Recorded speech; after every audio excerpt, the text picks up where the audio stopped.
The moon was high, but the blood on her hands was still warm. Kara ran. No shoes, no cloak, no plan. Just a heartbeat in her ears and the thunder of wolves behind her. The trees blurred past like ghosts, silvered by moonlight, her breath sharp in her throat. And all she could think was, this is what it costs to say no. They told her rejecting a chosen mate would dishonor the pack. They didn't mention it would get her hunted like prey. Her foot caught on a root. She hit the forest floor hard. Pain cracked through her ribs, but she pushed up, shaking, gasping, couldn't stop, couldn't even cry. That would take energy she didn't have. Behind her, howls cut through the trees. Close, too close. She pushed forward. Branches slapped her skin. Blood ran down her arms. Her ceremonial Omega robe, torn and useless, snagged on everything. But she didn't stop. She couldn't go back.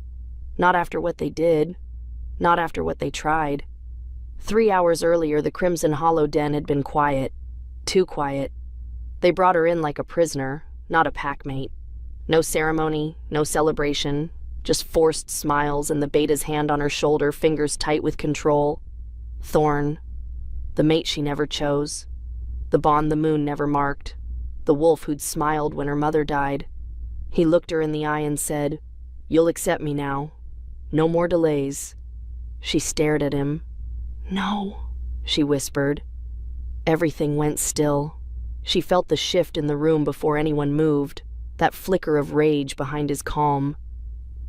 Then the hand became a claw. The room erupted. She fought her way out, biting, kicking, barely making it past the inner gates before the alarms howled. That was hours ago.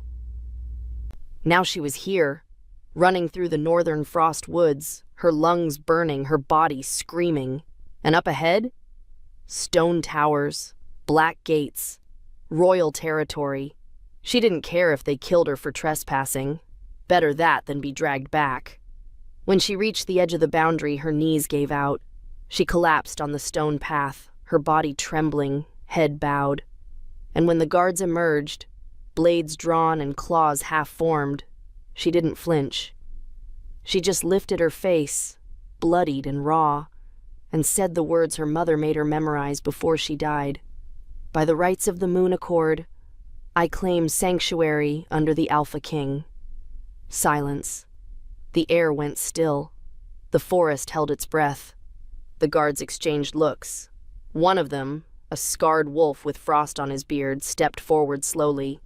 "You're Crimson Hollow," he said. "You know what that means." She nodded.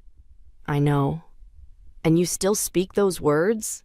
Her lips trembled, but she forced them to move. "I do." He stared at her for a long moment, then turned. "Open the gate." The royal stronghold was colder than the woods.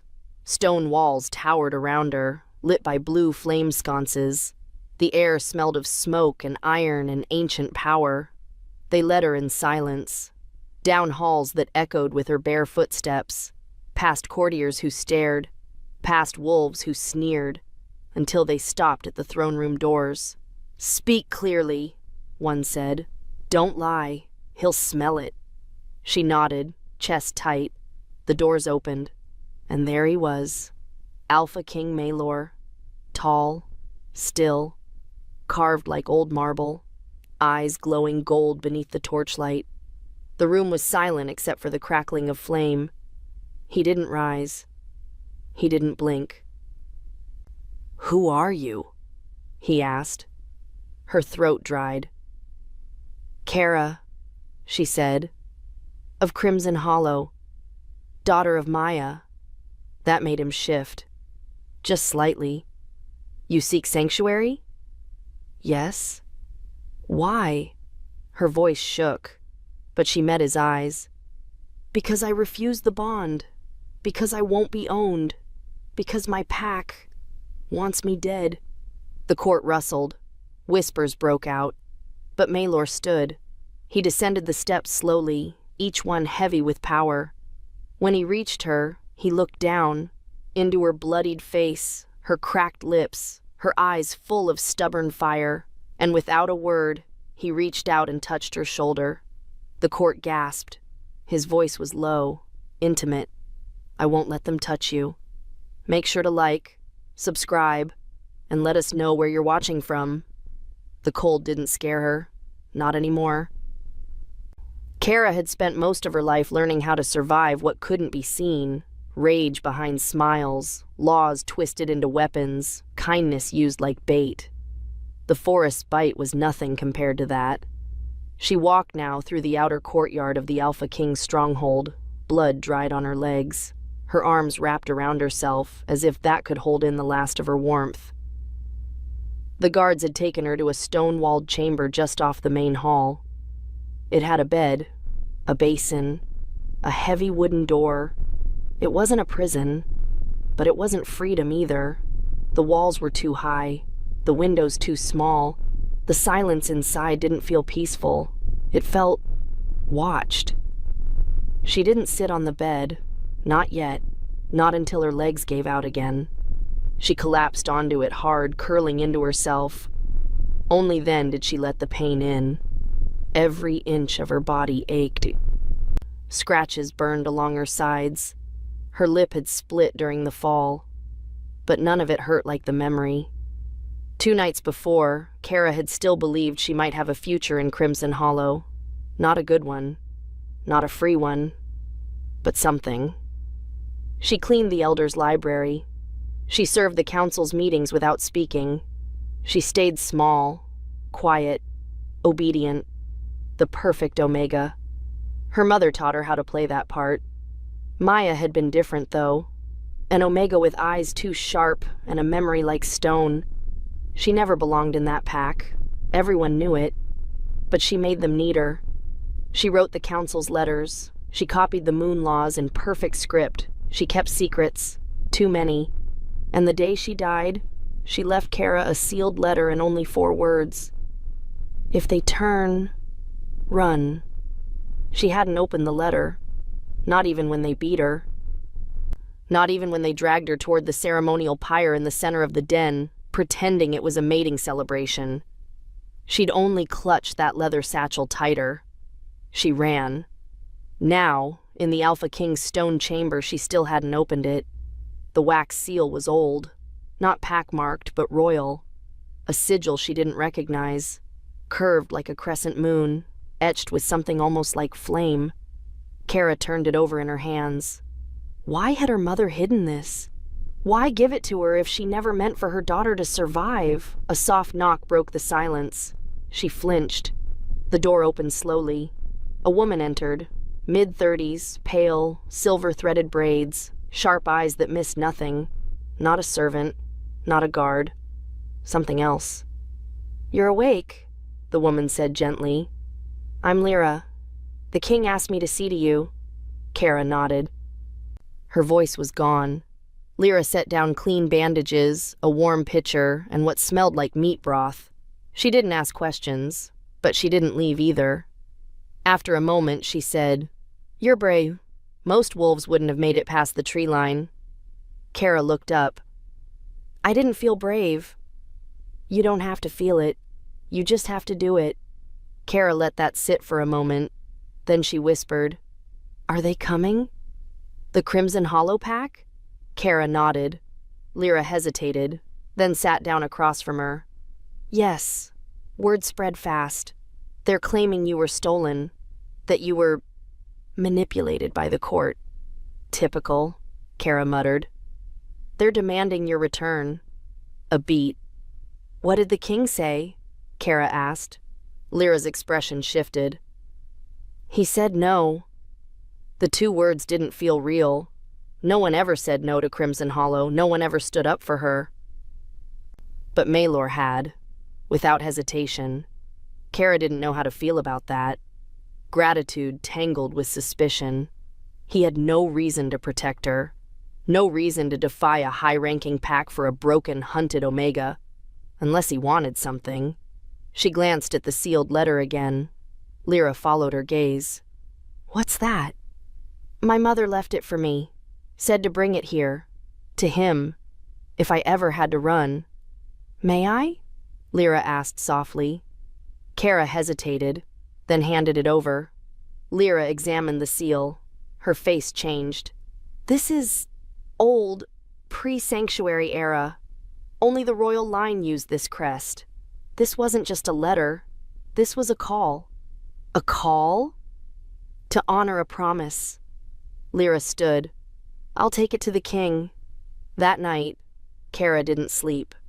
The fire crackled low in the hearth, and outside her narrow window the moon hung like a judge in the sky. Silent, bright, unblinking. She pressed her fingers to the bond mark on her neck. It hadn't burned for Thorn. It still didn't burn now. Maybe it never would. Maybe she wasn't meant for anyone. Or maybe fate had stopped writing her path because she'd finally taken the pen. She didn't hear the door open, but she felt him. Mailer's presence was like pressure in the air, quiet but undeniable. A storm waiting. She sat up slowly. He stood in the doorway, dressed in dark clothes, no crown, no cloak, just him. In his hand was the opened letter. His gaze was unreadable. You should have shown me this the moment you arrived. Kara swallowed. I didn't know what it was. It changes everything. He stepped closer, set the letter on the table between them. Your mother wasn't just a scribe. She was part of the Crescent Accord. Kara blinked. The what? An oath. Between bloodlines, sealed long before your pack betrayed her, before your life was ever meant to be decided by their cruelty. She stared at him, heart thudding. What does that mean? Mailer's voice dropped. It means you're not just under my protection now. He leaned in. You're owed something, and they'll come for you when they realize what that is. Kara's breath hitched. She looked at the letter, the seal, her mother's name, and for the first time she understood. She hadn't just escaped. She had been delivered into something older than war, deeper than blood, and far more dangerous than rejection. She hadn't been hunted because she ran. She'd been hunted because she was never meant to survive. The doors slammed open like thunder. Kara flinched. The guards didn't look at her when they pushed her forward. They didn't have to. The tension in their silence said enough. No one wanted to be responsible for what came next. No one walked into the Alpha King's throne room without invitation. And no one, especially not an Omega from a cursed pack, dared to invoke sanctuary. But here she was, blood drying on her robe, dirt caked to her legs, the sting of betrayal still fresh in her lungs. She stood at the edge of the black stone floor, hands shaking at her sides. The ceiling arched above her like the inside of a mountain. Torches lined the walls.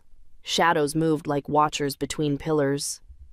And at the far end, the throne, carved of obsidian and bone, rumored to be built from the remains of the first rebel Alpha, bound to Mailer's ancestors by blood, and seated in it, him, the Alpha King, tall, still, a face as unreadable as the moon.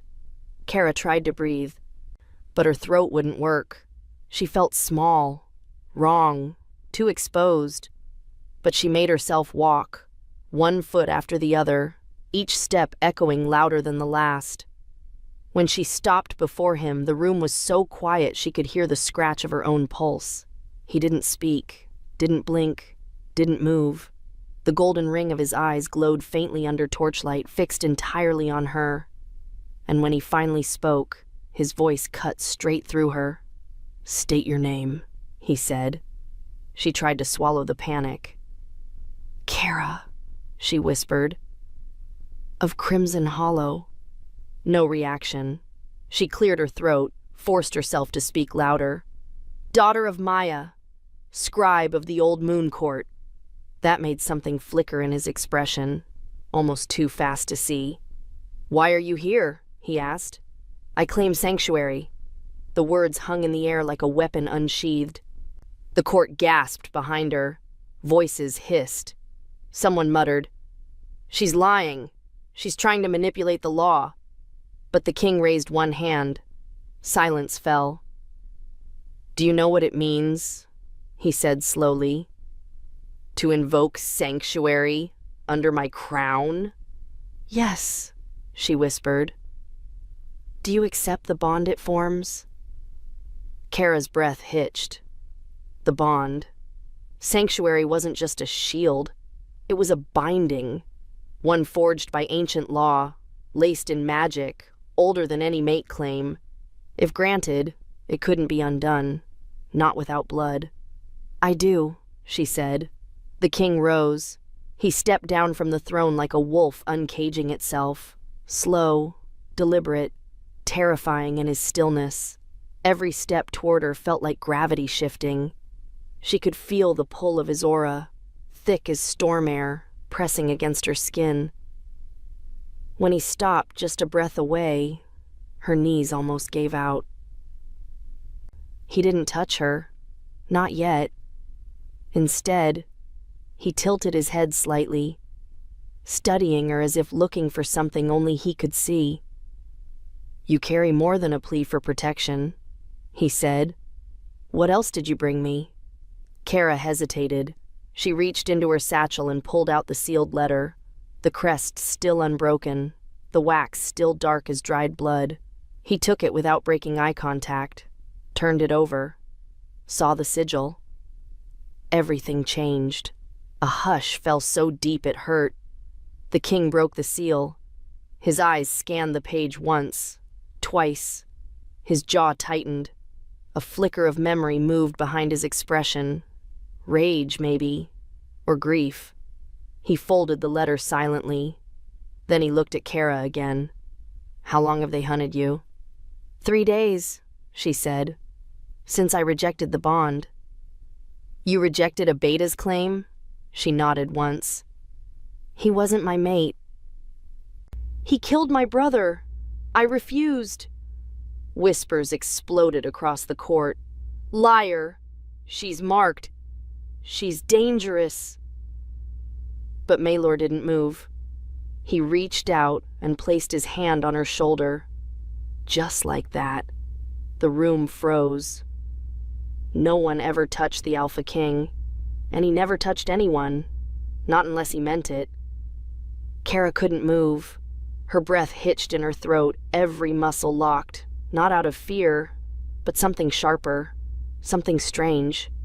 A pulse moved through her chest, a warmth. His voice came low, so quiet it was almost for her alone. "I won't let them touch you." Gasps echoed through the hall. "I accept your sanctuary claim," he said aloud, turning to face the room.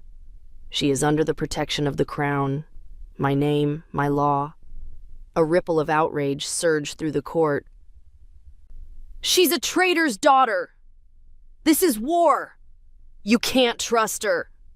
But the king raised his voice, and it was not a voice built for doubt. "Anyone who challenges her bond challenges me." Silence.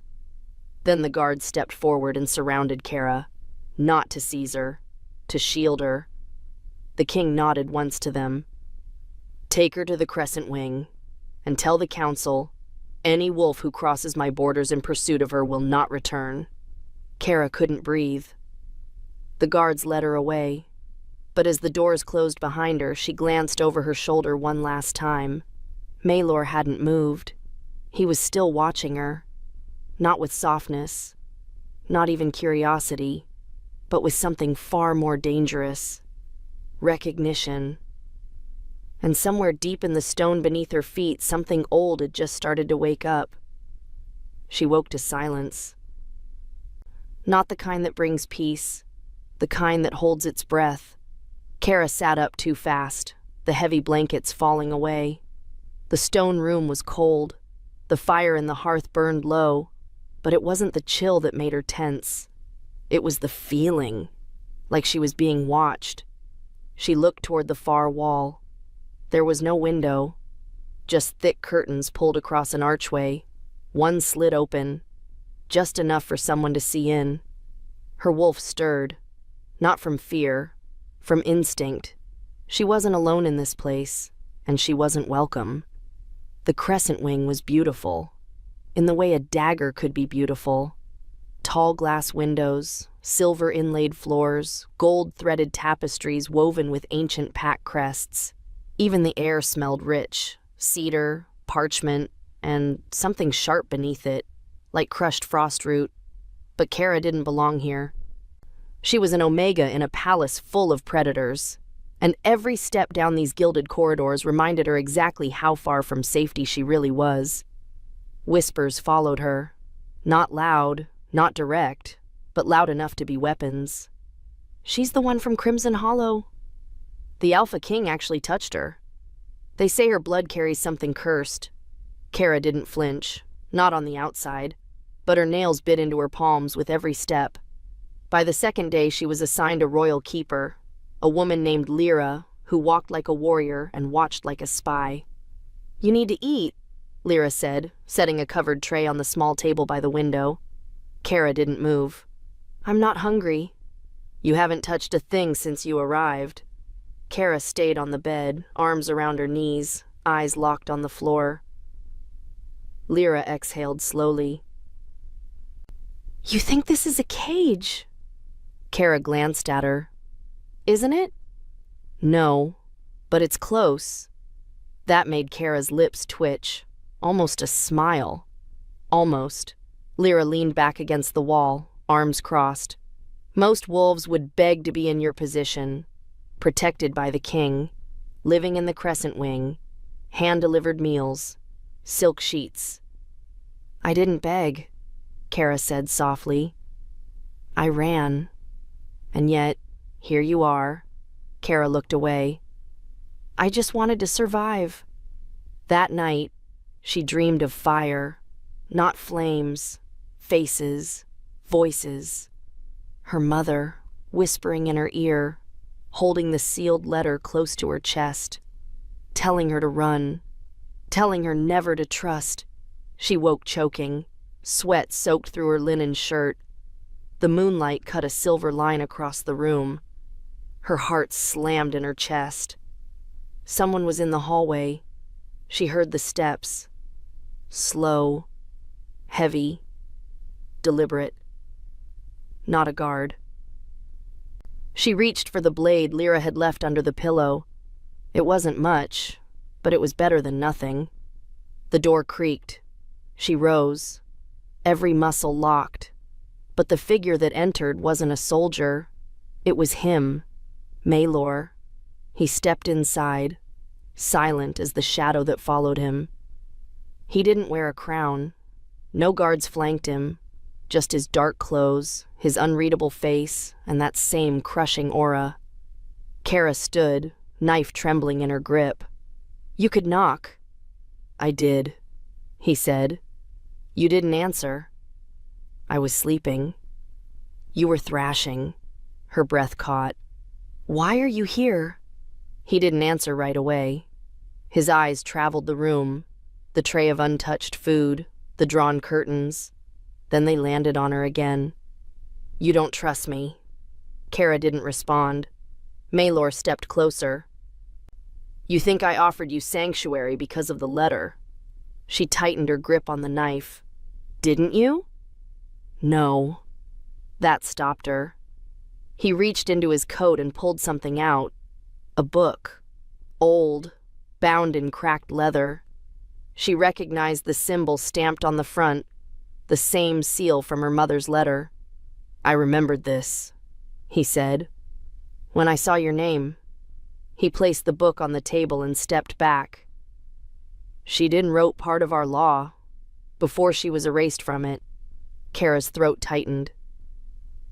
"I thought it was a rumor, that she helped draft the Moon Accords, that she was once someone." "She was," Maelor said. "More than someone." The air between them changed, not softer, but heavier, realer. Kara lowered the knife. "What do you want from me?" Maelor's eyes didn't waver. "Nothing." She didn't believe him. "No one ever wanted nothing." He stepped toward the door, then paused. "There are wolves coming." She went still. "Crimson Hollow?" They sent a request for parley, which means they're afraid of war, which means they're hiding something. She felt the blood drain from her hands. What will you do? He looked at her, long and hard, and said, That depends on what's inside you. Then he was gone. The door shut behind him, and Kara was left staring at the book, wondering if her mother had written her future into its pages, or buried it there to keep it hidden. Either way, the wolves would be at the gates before she figured it out. She was already in the library when he arrived. Maylor didn't announce himself. He never did. His presence was felt before it was heard, like the drop in pressure before a storm. Kara didn't look up right away. She sat at the long oak table, the leather-bound book open before her, fingers curled around a steaming mug that had long since gone cold. The firelight flickered across her face, her expression unreadable, her mind elsewhere. He watched her in silence, then said, You've read it. She nodded. You found your name? Another nod. He stepped forward, slow and deliberate. His boots didn't make a sound on the marble floor. The Crescent Accord wasn't just a pact between rulers, he said. It was a blood agreement, a lineage contract, one family to carry the wisdom, the other to carry the flame. Kara's voice was quiet. So, which was my mother? Both. The book had told her everything, or almost everything. Pages faded with time, written in ink made from crushed ash leaf and moonroot, used only in ancient contracts and death spells. Her mother's name was there, Maya, of the flame-bound line. Omega, yes. But scribe, diplomat, keeper of royal secrets. It had been her duty to record the laws that balanced magic and power among the packs, until Crimson Hollow broke them, until they rewrote history and buried her alive in it. I always thought I was no one, Kara said softly. An accident, a stain. Maylor stood beside her now, his voice low. You were hidden, not forgotten. She looked up at him. His face was unreadable again, but his eyes, they looked tired. Not the kind of tired that sleep fixed, the kind that came from centuries of memory. You knew her, Kara said. It wasn't a question. I did. What was she to you? A long pause. She was loyal. Kara waited, but he said nothing else. Lyra entered moments later, her usual cool demeanor laced with tension. There's been a message. Maylor turned. The Crimson Hollow envoy has crossed into Borderlands. They'll arrive by moonset. Kara's pulse kicked up. They're early. They're scared, Maylor said, which makes them dangerous. Lyra looked at Kara. They'll demand you be handed over. Kara stood. Will you? Maylor looked at her, dead still. No. Later, in her chambers, Kara stared at the mirror above the basin. She didn't recognize the girl in the glass. Bruised, gaunt, eyes too old for her face. She touched her bond mark again, still unlit, still cold. Her thoughts spiraled. If the bond didn't take with Thorn, and it hadn't lit for Maylor, what did that mean? Was she broken? Or was her bond meant for something else entirely? She didn't have the answers. But something had shifted, because earlier, when Maylor stood beside her, when he said, you were hidden, not forgotten, she'd felt a flicker, not in the mark, in her chest, like something old had stirred awake. The moon rose higher. She couldn't sleep, so she walked, barefoot down the palace corridors, letting her thoughts untangle. Her fingertips brushed the stone walls, cool and grounding. The halls were quiet, too quiet, until voices, not loud, but sharp, heated. She followed the sound, stepping quietly through the torchlit corridor, heart pounding. She stopped just before the open door. Inside, Maylor and 2 council members. She's a liability, one was saying. The Crimson Pack has accused her of blood fraud, of sorcery. They want her tried. She's not going anywhere, Maelor said flatly. She's an Omega with ancestral power, the second snapped. You of all wolves know how dangerous that can be. Kara's breath caught. She's the last of her line, Maelor replied. And if I have to burn a dozen councils to protect her, I will. Silence. She is under my law, my name, my bond. Kara backed away before they could scent her. Her legs felt weak, her pulse wild. Not because of fear, because of truth. Because he wasn't doing this for power or politics. He was doing it for her. He saw something in her worth protecting. And maybe that was more terrifying than anything else. When she returned to her room, the fire had gone out. She sat on the edge of the bed and looked down at the royal book still open on her table. There was a page her mother had marked in ink darker than the rest. A ritual. One line burned through her like fire. The soul bond forms not when claimed, but when chosen.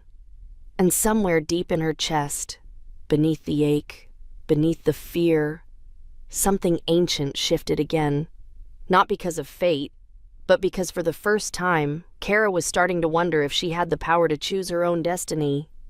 And if she did, she'd need to be ready before the wolves came knocking. The gates groaned open like a warning. The scent hit first. Ash, pine, old blood. Crimson Hollow's envoy stepped into the Alpha King's courtyard, dressed in black leathers trimmed with red, each one bearing the mark of the broken crescent. They didn't come bowed or respectful. They came like they still believed they were owed something. At their center was Thorn, tall, scarred, smiling the way a wolf does before it tears your throat out. Kara watched from the shadows above, hidden behind a balcony pillar. Her breath tight in her chest. Her wolf paced inside her. She thought she'd be ready to see him again. She wasn't. Not with the way he looked around the palace like he already owned it. Down below, Maelor stood at the base of the throne steps, unmoved. No crown, no ceremony, just a single sentence. You are not welcome here. Thorn stepped forward anyway, flanked by two younger alphas and a Crimson Hollow elder Kara didn't recognize. He grinned. This doesn't have to be messy. You have something that belongs to us? Hand her over and we leave in peace. Maelor's jaw flexed. She is under my law. Your law, Thorn echoed. But what of the law you swore to uphold? The mate bond cannot be severed by mere fear. You've read the rights. You know what she rejected. Maelor didn't blink. I've also read the accusations, the bruises, the report from her former den mates. You forced a bond the moon never confirmed. Lies, Thorn snapped. She's a traitor, a manipulator. She used her mother's name to poison your court. Maelor stepped forward.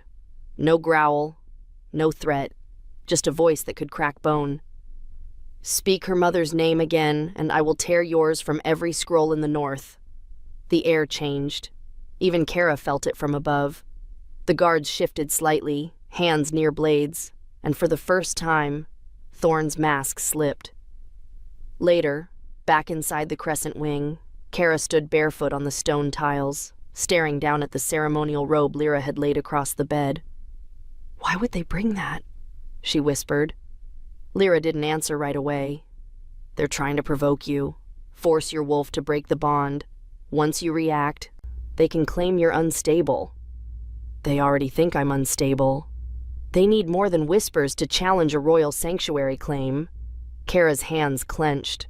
The robe was the same one they'd tried to marry her off in. Torn, blood-stained, still carrying the scent of a ritual she'd never agreed to. They'd laid it on her bed like a threat. Lyra crossed the room and gently lifted it away. You don't have to face them. Not yet. I want to. Kara, I said I want to. Lyra studied her, then nodded. That night, Maelor came to her quarters. He didn't knock. She didn't flinch. They stood there in silence for a long moment before he finally said, "They want a tribunal." "Of course they do. They want to prove you faked the bond, that you used the law to climb." She looked away. "And what do you want?" His voice came quiet, rough. "I want them to bleed for what they did to you." She turned then. There was no expression on her face, just fire behind her eyes. "I don't want blood." Maylor nodded once. "Then we do this by the book." "They don't play by books," Kara said. "I do," he said, "but I also write them." The hearing took place in the Hall of Oaths. Stone walls, open ceiling, moonlight like judgment spilling down from above. Thorn stood at the center, hands folded like a saint, his tone calm, his lies polished. "She rejected the bond without ceremony. Her wolf is fractured, her lineage is disputed, her mark has never burned." "She ran," the elder added, "then manipulated the sanctuary law to escape discipline." Kara didn't speak. She stood beside Maylor in full view of the council, head high, shoulders squared. Her heartbeat was thunder. Her wolf, silent, waiting, watching. When they asked her to speak, she stepped forward. "I was given to a killer," she said softly. "My brother's murderer. And when I said no, they tried to bind me anyway." Gasps rippled through the room. Kara kept going. "The moon never named him. My mark stayed cold. And yet, they dragged me to the pyre and marked the bond anyway, against my will. That's not sacred. That's not law. That's power dressed in ceremony." The elder shouted, "You have no proof!" "She has me," Maylor said. And then he reached out. His fingers brushed her bare shoulder just beneath the collarbone, where the false mate bond had been marked with ritual ash. A faint shimmer sparked beneath her skin. The moon rejected flame. The mark burned away to nothing. Not from pain, from truth. The room broke into chaos. Shouts, growls, protests. And Kara, standing alone in the center of it all, felt something strange. Not fear, not anger, clarity. That night, the king called a full royal summons. Crimson Hollow would be exiled from diplomatic status. Thorn would be branded a false bond alpha. The council didn't like it. Too bold, too political. But Maylor didn't care. He stood before them all and said, "This court does not kneel to cowards who use tradition as a leash." The old ways died the moment she said no. Kara returned to her room in silence. The robe was gone. The cold lingered. But the mark was gone too. And for the first time, she wasn't carrying what they did to her. She was carrying what she chose instead. But something darker was watching the throne now. And it wasn't Crimson Hollow. She could feel him before she heard him. The shift in the air, the weight of presence, the quiet that followed him like a shadow. Maylor stood in the doorway of the East training yard, his eyes on her. Kara didn't stop moving. She drove the training dagger into the padded dummy again. Harder this time. Her arms burned. Her breath came shallow. Sweat ran down the back of her neck. But she didn't stop. She couldn't. Because stillness was starting to feel like weakness. And after everything, she couldn't afford to be weak. "You're overextending," he said quietly. She didn't answer. "Your strikes are clean, but your guard's open. If you're going to fight, fight smart." "I'm not fighting," she muttered. "I'm surviving." Maylor stepped closer, the torchlight casting sharp gold across his face. "You don't need to train like this." She finally turned to face him. "I do." His jaw tensed. He didn't argue, didn't tell her to rest. Didn't offer pity, just watched her with those unreadable eyes. The silence stretched. Kara dropped the dagger into the sand. "Why are you here?" I had a vision. Her blood ran cold. A prophecy? No, a memory. They walked in silence through the darkened corridor that led back to the crescent wing. Outside, the wind picked up. Leaves rustled like whispers. The moon was low and heavy, a bruised pearl in a black sky. Inside, Kara felt something shifting. Not just around her, inside her. Like the air between her skin and her bones was tightening. Maylor stopped at the far window and looked out across the valley. "I haven't dreamt in years," he said. Kara stayed a few paces behind him. "Not real dreams. Not since I was cursed." She hadn't asked, but now she listened. "The visions came last night. Fire, a silver mark on skin. A voice I haven't heard since before the crown was mine."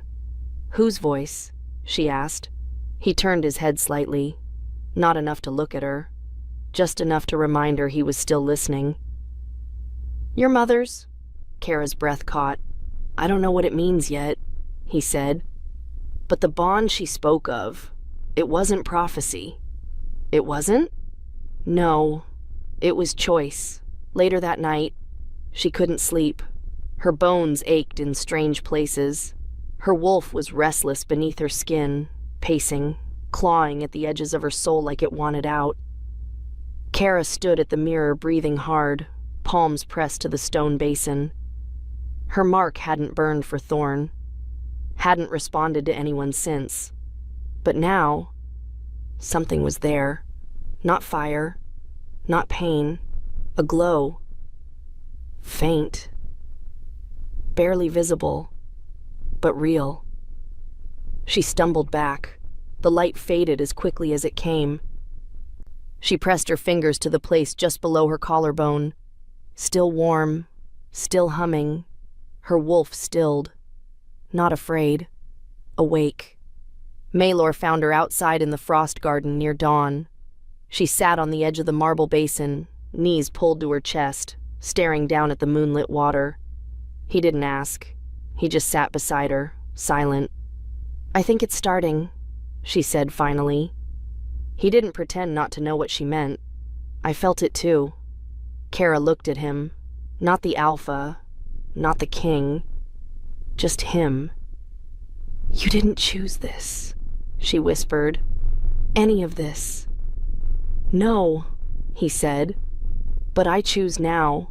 Her heart pounded. "It's not fate, is it?" she asked. He shook his head slowly. "It's recognition." They didn't kiss like lovers. They kissed like survivors. Like two broken things that finally found a place to rest. His hand came to her jaw, slow and reverent.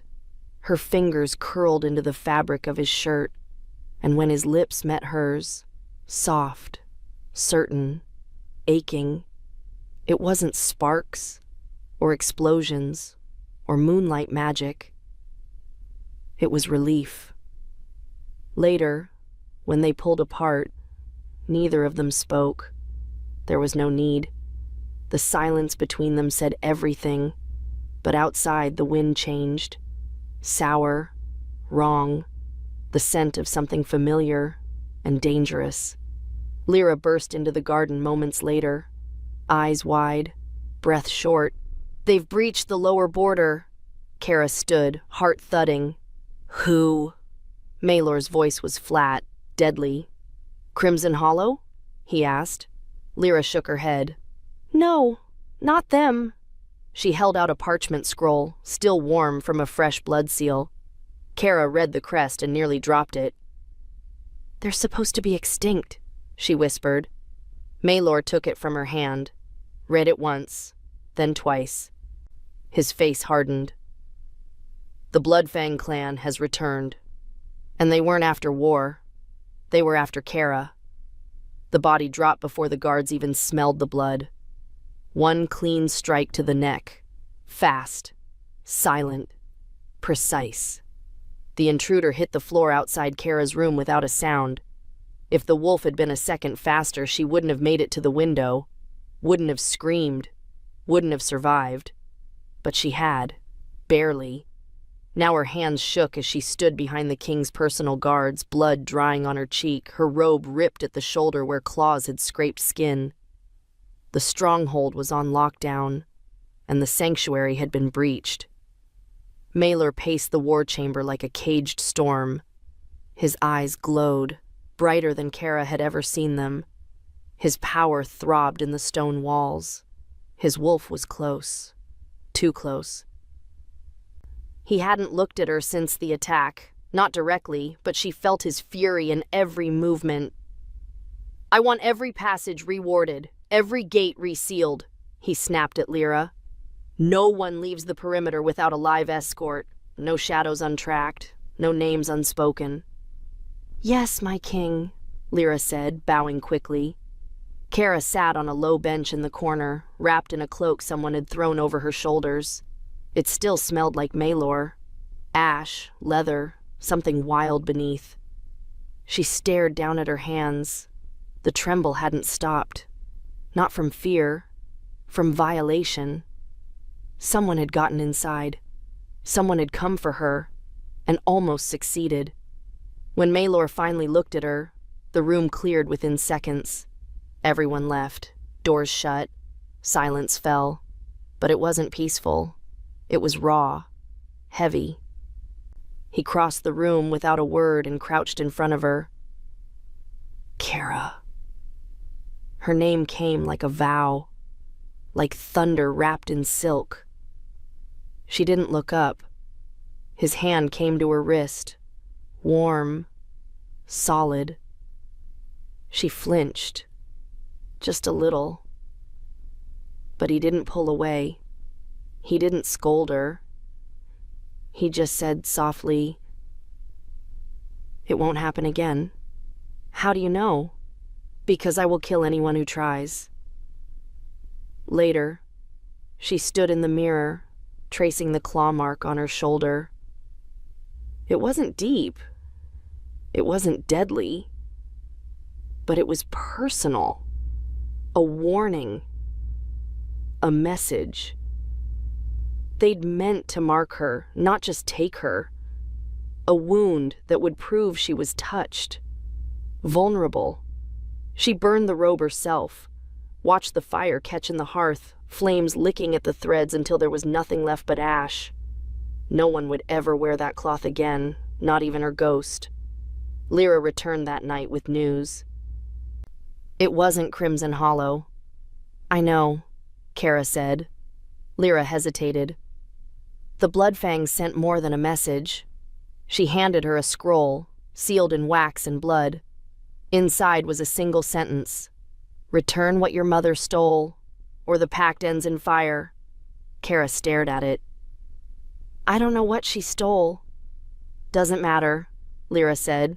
"They think you have it." The following day, the sky turned.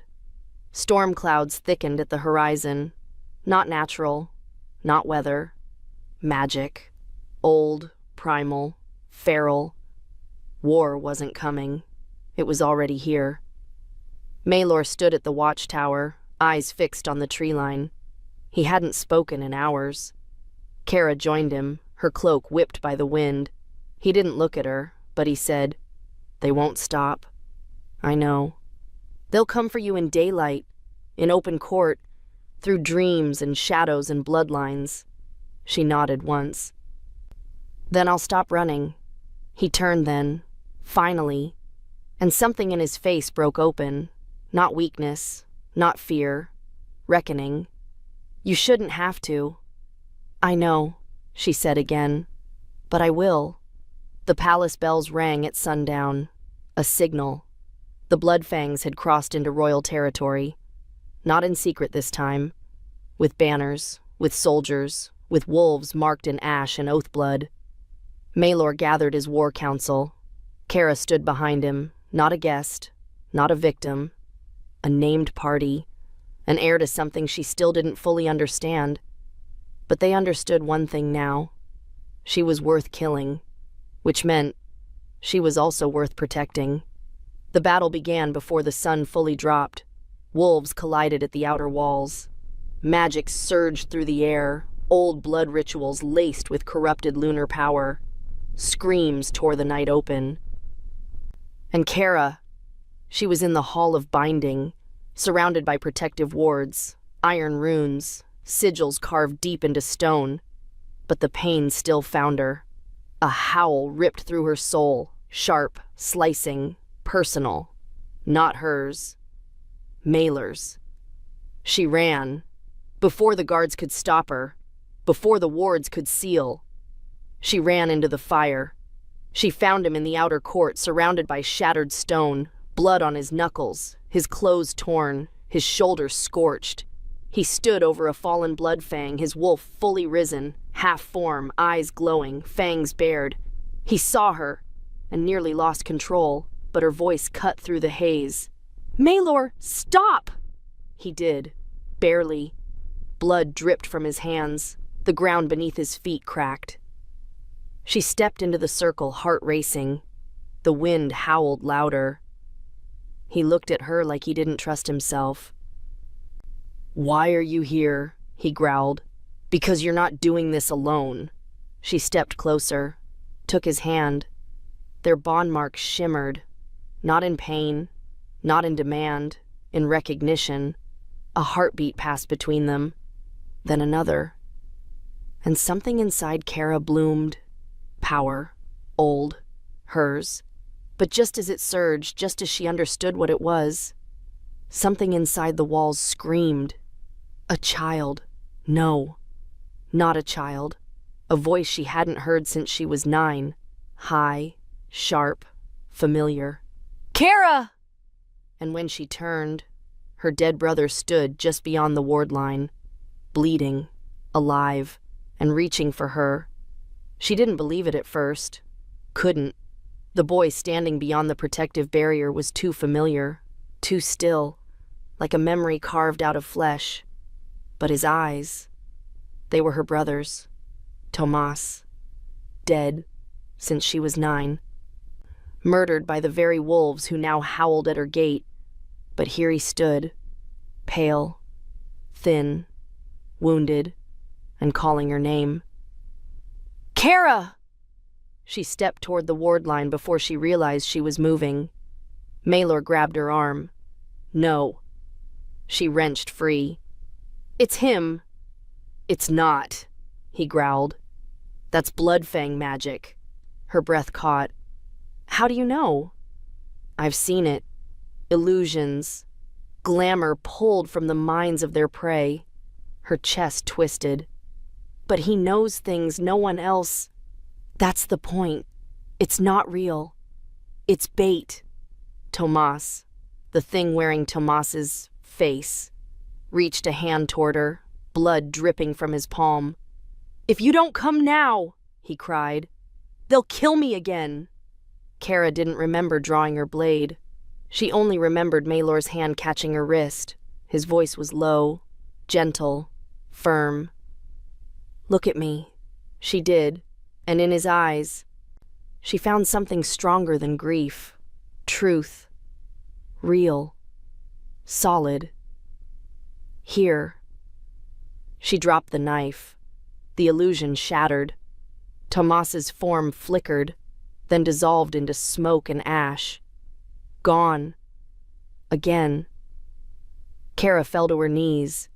The pain this time was worse than before, because for a second, she'd let herself believe he'd come back.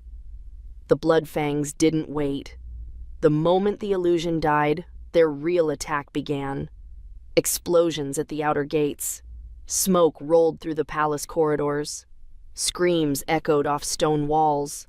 Kara ran with Maelor through the smoke-thick halls, every breath burning her lungs. They passed guards bleeding out on the marble, past walls carved with claw marks. The palace was falling. In the war hall, Lyra stood over a map soaked in blood. "They're targeting her," she said without turning. "Not the crown, not the stronghold. Just her." "She's the Bond," one of the advisors growled. "The old line, the Moonborn." Kara stepped into the room. "Then let them come for me." Everyone turned. "No!" Maelor snapped. She looked at him, really looked at him. His left arm was torn open, his breathing was labored, his wolf was rising fast, flickering through his skin like something breaking free. "You're wounded." "I'll survive." She walked to him, slow, sure. "I can end this." He shook his head. "They want your blood. They want to twist it into a forced bond ritual." "I know. That ritual will break you." She looked him in the eye. "Not if I choose it first." The Hall of the Moon was sealed for decades. Now they opened it for her. High ceilings, a skylight cut directly into the stone above. The full moon bathed the floor in cold silver. At the center stood the ritual basin, old, deep, etched with words she only now could read. To bond by will, not by law. By flame, not by force. She stepped into the light. Maelor followed. Blood fangs gathered outside the threshold, watching like wolves circling prey. A second longer, and they'd breach the room. They had everything ready. All they needed was her. Kara turned to Maelor. Her hands were steady, her voice clearer than it had ever been. "I'm not asking you. I'm not letting you go alone." She reached out, touched his chest, right over the mark that had never flared.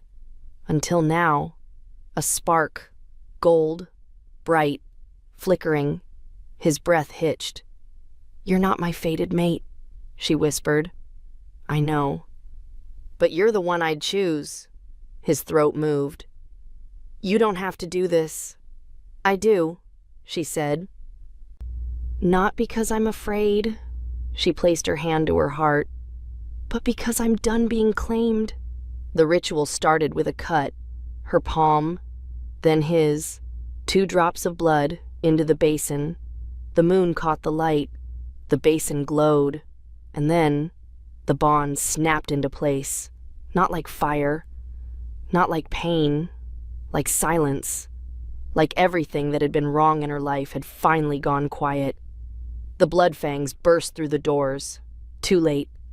She stepped into the center of the light, eyes glowing silver, hair lifting from her shoulders like wind around a storm. Her wolf rose, not to run, to fight.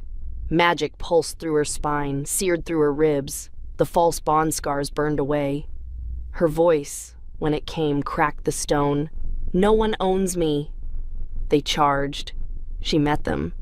Power leapt from her body, an explosion of moonlight and heat.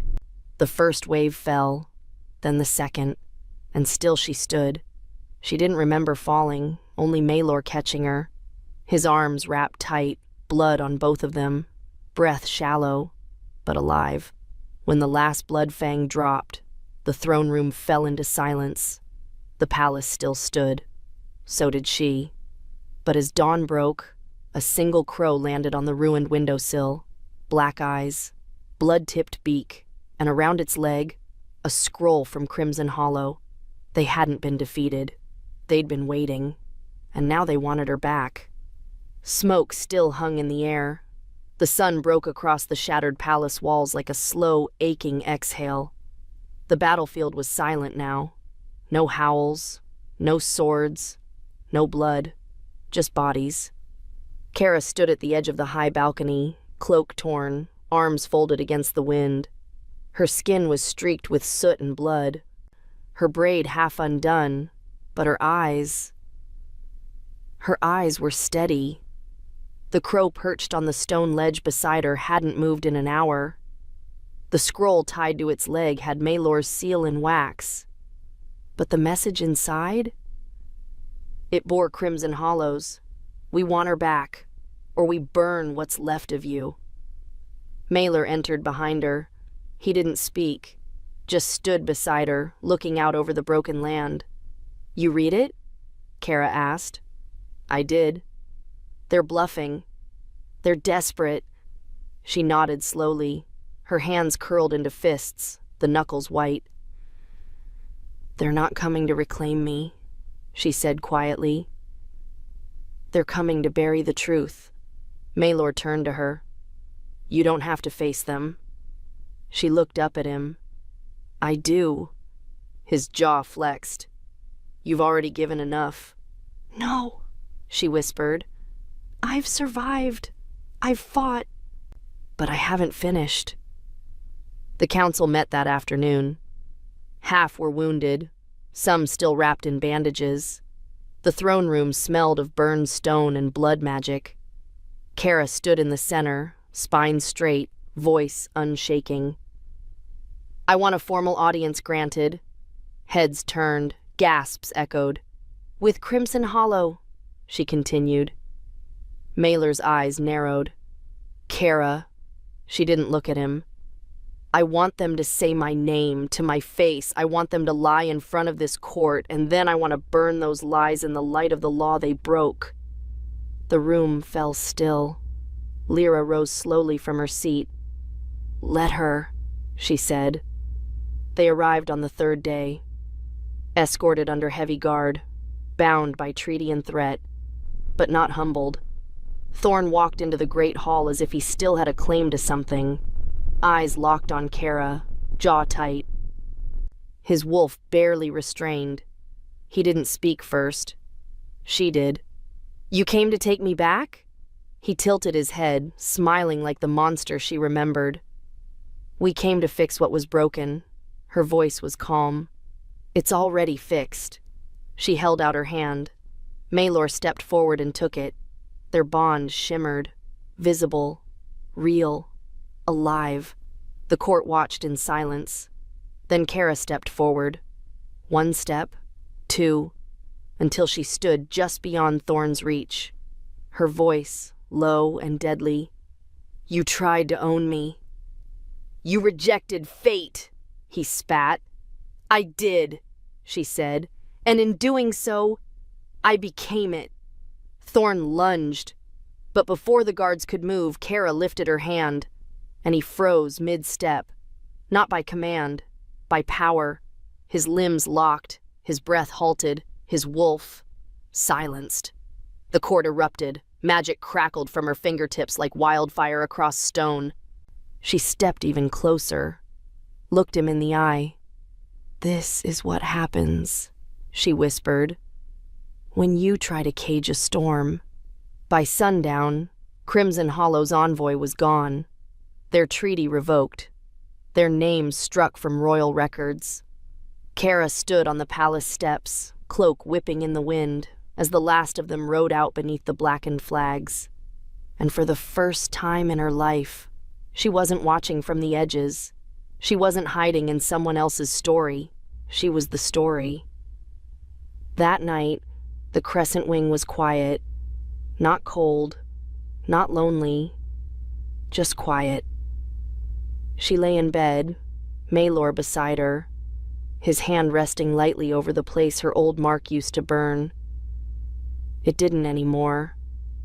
Now it pulsed, soft, steady, alive. Not fate, choice.